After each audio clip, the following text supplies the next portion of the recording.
Okay, I think we are live. Welcome to the show. Hello, everybody out there. Hello, Daryl. Hello, Marcella. Hello. Daryl, it's so good to have you here. Thanks for being with us. Invitation. I've been looking forward to it.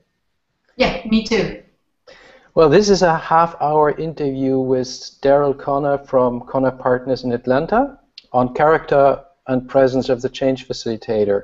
Daryl will host a 2-day workshop after the Berlin Change Days on November 3 to 4, 2014 in Berlin, and the workshop will have the title Enhancing Your Game. I'll be very excited to participate in that workshop. I will give you more information at the end of this show about the workshop and about the Berlin Change Days, but I want to introduce our guests today. Before I move over to Daryl, I quickly want to hand over to my co-facilitator, Marcella Bremer from Netherlands. Marcella, if you quickly please introduce yourself. Okay, I am Marcella Bremer, and I'm the founder of Leadership and Change magazine. And in addition to that, I am also a change guide and especially work with organizations on organizational culture. So how do people work together? How do they relate to one another? So that's what I do for a living, and I'm excited to be here, and I love this topic. So Daryl, I look forward to spending this 30 minutes with you and Holger. And I do too. Thanks, Marcella. Daryl, tell us something about you. Who is this Daryl Conner? What brings you here? Well, so what brings me here? My entry into change management as a profession was before it was a profession in the early 70s.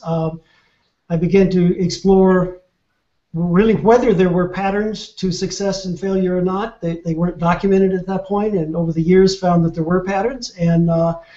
And so I've spent now these last 4 decades providing clients with access to those patterns of success and failure, and in the process have trained many consultants, internal and external, about how to practice the craft of change management, and that ultimately is what led to the distinction between what we do and who we are, and that led ultimately to character and presence. So, thank you, Daryl.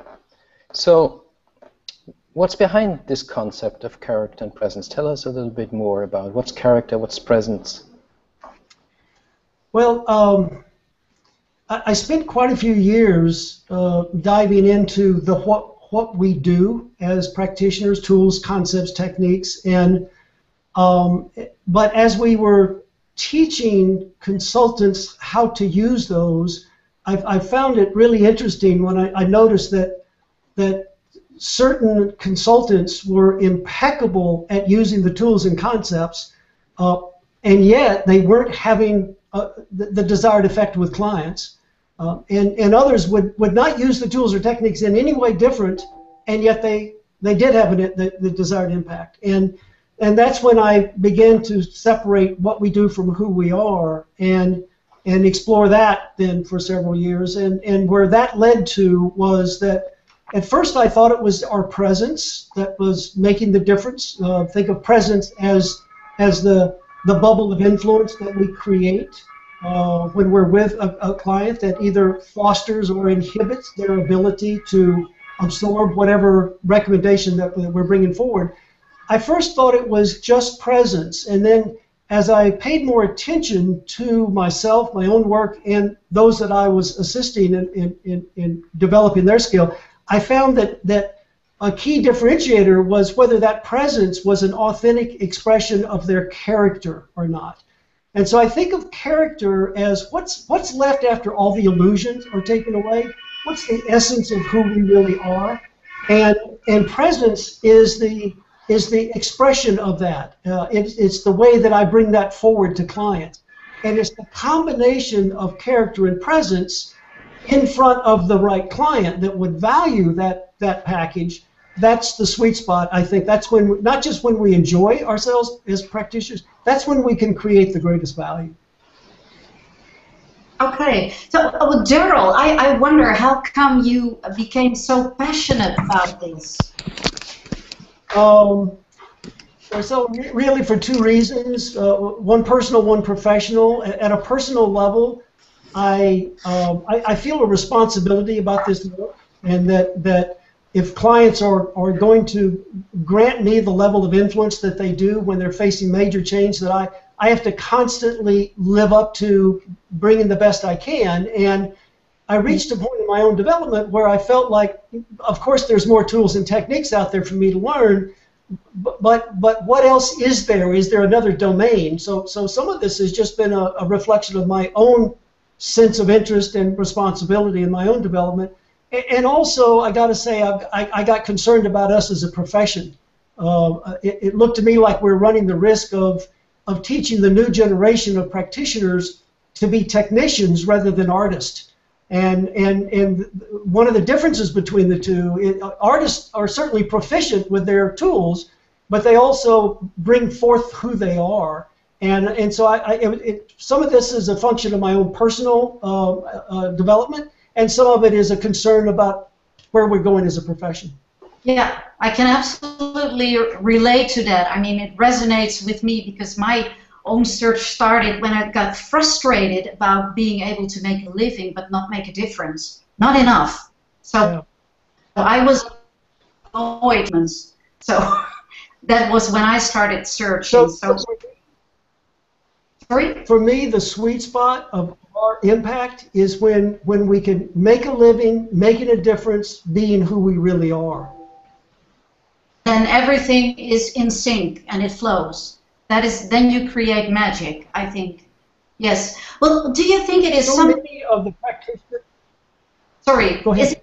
Is it something that is evolving now? Do you think it's more important now in the 21st century? I mean, as compared to the old way of consulting, where you were called in as an expert, and a CEO said to you, "Daryl, solve my problem for me, or fix my organization. Tell me what to do." I don't know, Marcella, I don't know if it's more important or not. I mean, I think there's a case to be made that our character and presence was just as important, 50 years ago. But what is different is there's a different consciousness, a different readiness. I actually think whether or not it's more important, I think as a species we're actually evolving. And part of our evolutionary step is to be able to bring into work like this not only technical proficiency, but also personal grounding. And I see it as just an evolutionary step. Yeah. Yeah. So, the fun thing is that Otto Scharmer, he's a lecturer at Massachusetts Institute of Technology, did this action research, and he found his primary question was the same as yours, Holger. Sorry, Daryl. It was how come that some tools work well in the hands of some change practitioners, while other practitioners use the same tools and they don't achieve the results that are necessary. And then he found that the answer to that question that started the research is that the level of awareness of the practitioner and the participants in a system, in an organizational system, so who they are, character and presence, that is what makes the difference.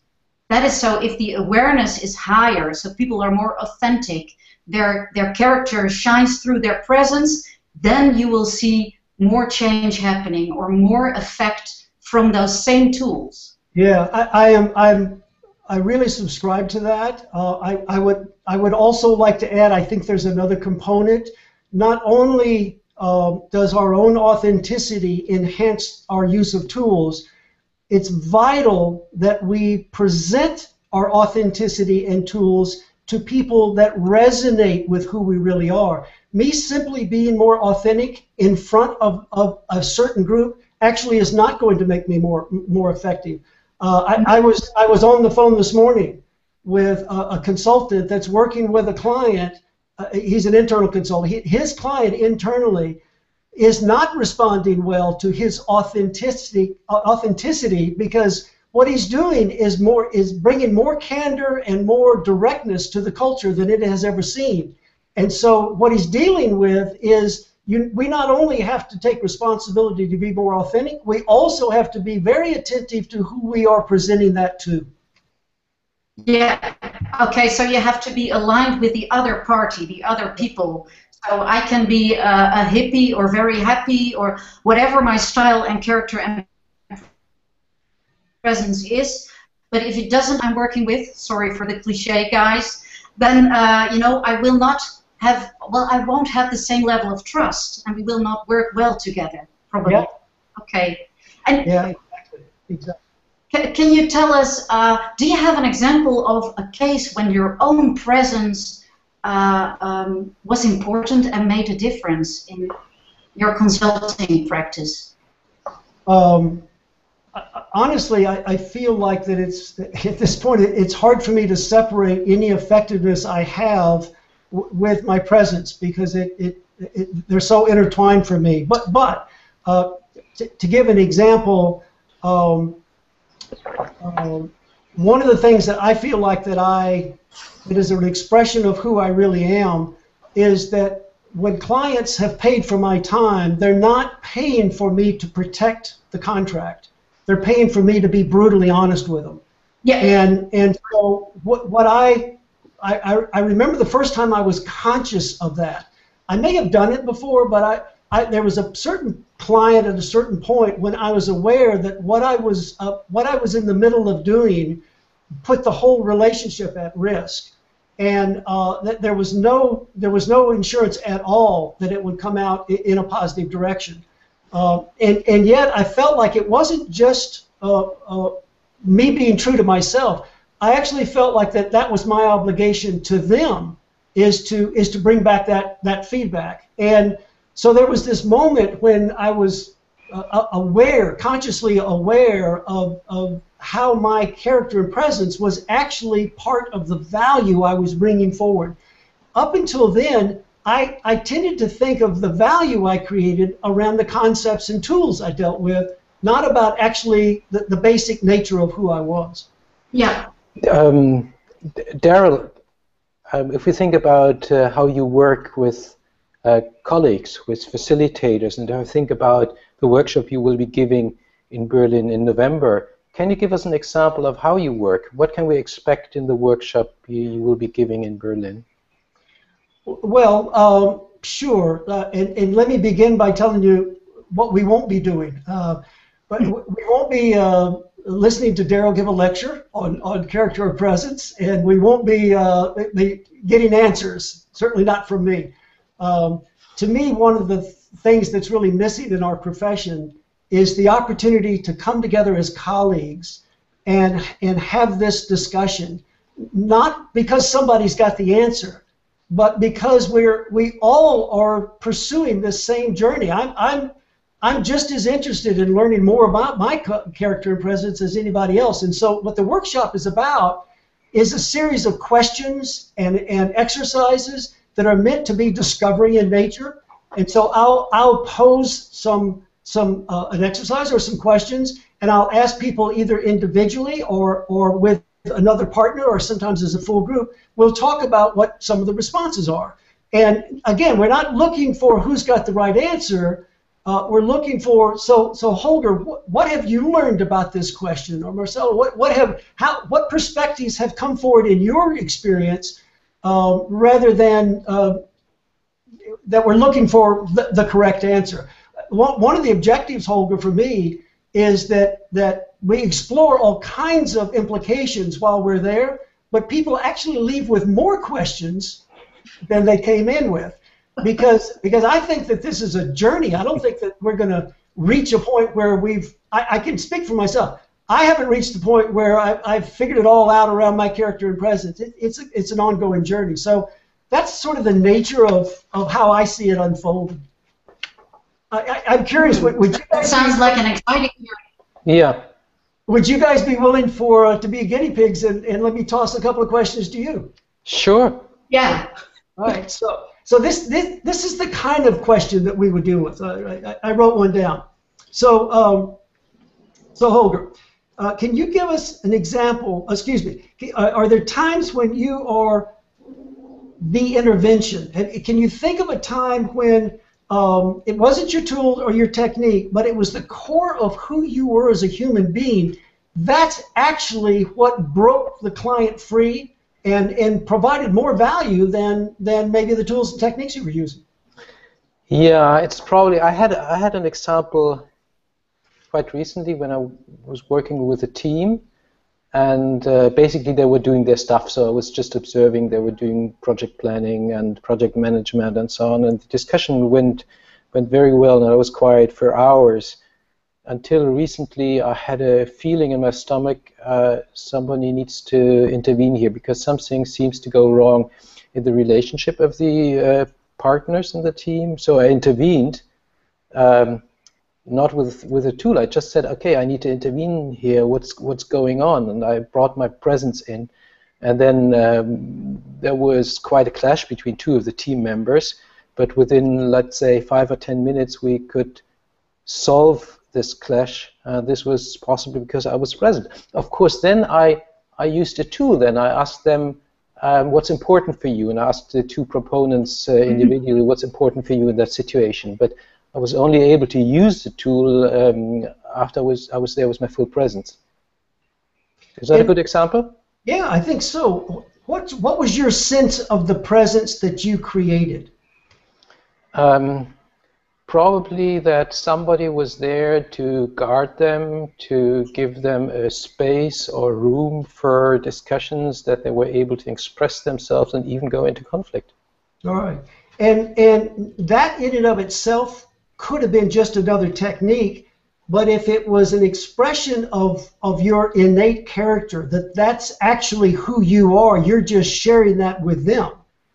That's the connection then that I'm talking about. Because, Holger, some people could watch you do that, write down some notes, and they could mimic the same words that you use, but for them it would be a technique rather than an expression of who they really are. And that's what I'm trying to explore in all this is what impact does it have when we don't hide from the client? I have talked to far too many consultants that said that they've had to learn how to hide who they are in order to please the client. What you did was bring forward who you were, despite the fact that it might have been a little disruptive for the client. Okay. Yeah. Thank you. Sure. Marcella, are you up for one? Yeah. Marcella? You want me to give an example of who I am, what turned out to be the intervention. Okay. Well, the nature of my work when I'm working with culture is very much process work and try to be very present. So I see all the nonverbal cues and I try to sense what is happening in the room. So that is part of my job anyway. So I bring myself into that space and try to create a safe space, as Holger mentioned. And one of these examples that comes to my mind immediately is that one time when we were discussing culture survey results with an executive team, and there was the CEO and the executive board members, and we were discussing it, and then they went silent and more silent, and we discussed a few things, and every time the CEO was a bit of snappy, he said, yeah, we know that, next point, okay. And so people started to become silent and pull back and maybe hide a bit, fiddling with their phones and everything. And then all of a sudden, all who was talking was me. So I thought, this is wrong. It's like, I'm lecturing there. So I said, hey, I want to check what is going on, because I have the feeling that you have checked out silently, or that I'm on the wrong track, or what? So why do I notice that you're silent? And then the CEO burst out and said to me, well, that's because we're not interested in this anymore, and we think it's irrelevant, and we don't like the model, and we have second thoughts about it, and maybe we're just too busy and we're all wasting our times, and move on with it. And I was really like, okay. So it became a very personal attack, and he said some more things. And then the room had been silent, and then it went completely silent. and everybody was looking down, and my heart was pounding. I didn't see it coming, the attack like that. So what I did is that I fed back how I felt. So I showed myself and I said, hey, whoa, I really need to recover from what you just said. And I continue that I really feel attacked, and well, you know, you hear me stutter again. You can see me back in the stage. So I was just showing this. So I said, well, if this is really the case and all the others agree too that this is irrelevant, then let's take responsibility for our time and let's do something else and discuss other stuff. But I really feel very unsafe at the moment, and my heart is pounding, and maybe I need a break, and am I just the only one? But everybody was scared, and that's why they went silent. And then, you know, one or two of the others who were courageous enough and brave said, well, as a matter of fact, I feel a bit attacked as well, because, you know, I think it is relevant that we exactly talk about how we work together, because this is part of our culture. And it's not the first time that, you know, we all check out because the CEO is talking. So that was the intervention, by showing my vulnerability. Exactly, exactly. And in this case, it sounds to me like that you were being attentive to being authentic, and that you were using that as a possible door opener for others. You didn't know whether, you know, how they were going to respond. The reason I point that out is when clients pay for our time, I don't think it's appropriate for us to unleash all of our, you know, internal anxieties, and yet here we are talking about being authentic. So I feel like that we've got to bring forward that authentic part of us as an intervention. So it is always being in service to them when we do that, and that's what I was hearing about your scenario. Of course, I was Good. I was Hi. aware. Yes. I was aware. There was fear in the group, so by one. Yeah, that's right.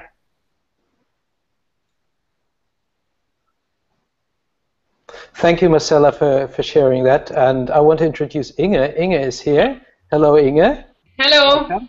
And you have been observing the chat, and there are a couple of questions. So can you please give us some of the questions and pose them to Exactly. There are several questions.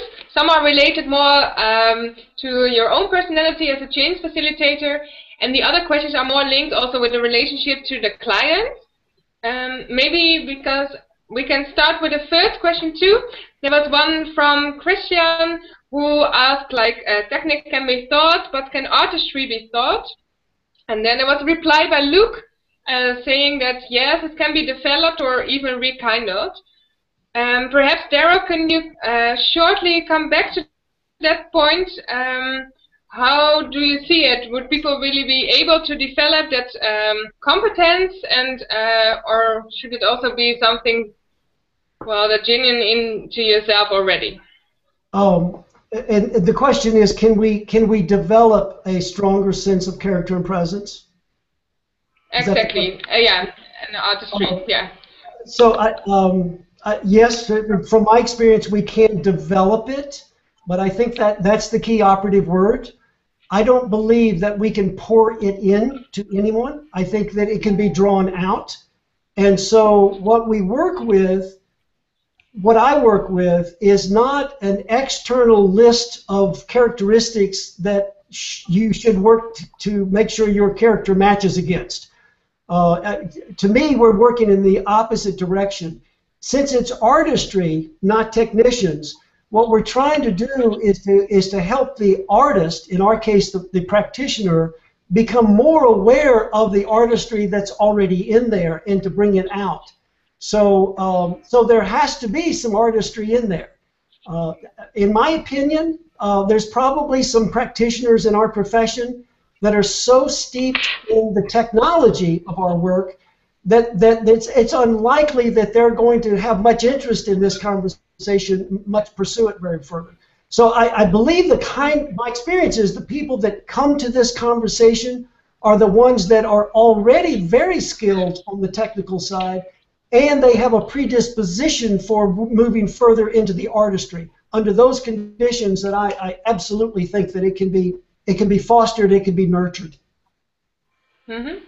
Thank you. Maybe a follow-up question on that as well, raised by Luke, is that one of the things he's missing in the presence and character, or that he would like to add as a third factor, is permission. Because he says, it's through who I am that I create permission for others to allow them themselves to expand their being in the same direction. Does that make sense to you, the word of permission? And could you say something about that? Well, I suspect Luke has got some nuances to that might be somewhat different. I'm not sure. The word permission for me in this context really deals with the third piece we were talking about earlier. The first piece is to really get back in touch with what is my true character. Who am I really when I'm not trying to satisfy clients or my boss? Who am I really? And how do I boldly express that with my presence? The third piece then to me has to do with permission. I need to be in front of a client that grants me the permission to put those two together. Not in the sense that they would tolerate my character and presence, but that they would genuinely find value in it. We all know that there's certain types of music, you can tell that the musician is really skilled and has a lot of passion. It's just not music that you resonate with, that's all. Then there's music that just speaks to your heart, it opens you up. It allows you to go to places you wouldn't otherwise. To me, that's permission. Now, I don't know that that's how Luke was using it, but that's what it elicits for me, is the notion that there's three parts to it. Getting in touch with who my character really is, boldly expressing it, and then providing that as part of my value to clients, and in that sense, gain permission to be who I really am. Mm-hmm. Thank you. I think it's also related to another question that was raised by Eric, is about the clients and their consciousness about your presence, because the question was, to what extent do you think clients are intuitively aware of your presence when they engage us, even though they don't openly relate to the concept probably, but what do you think about that, Daryl? I think Eric used exactly the right term. They connect at an intuitive, subliminal level to this, in my view. I never have a client ask me about my character and presence. Okay, that's not part of the dialogue.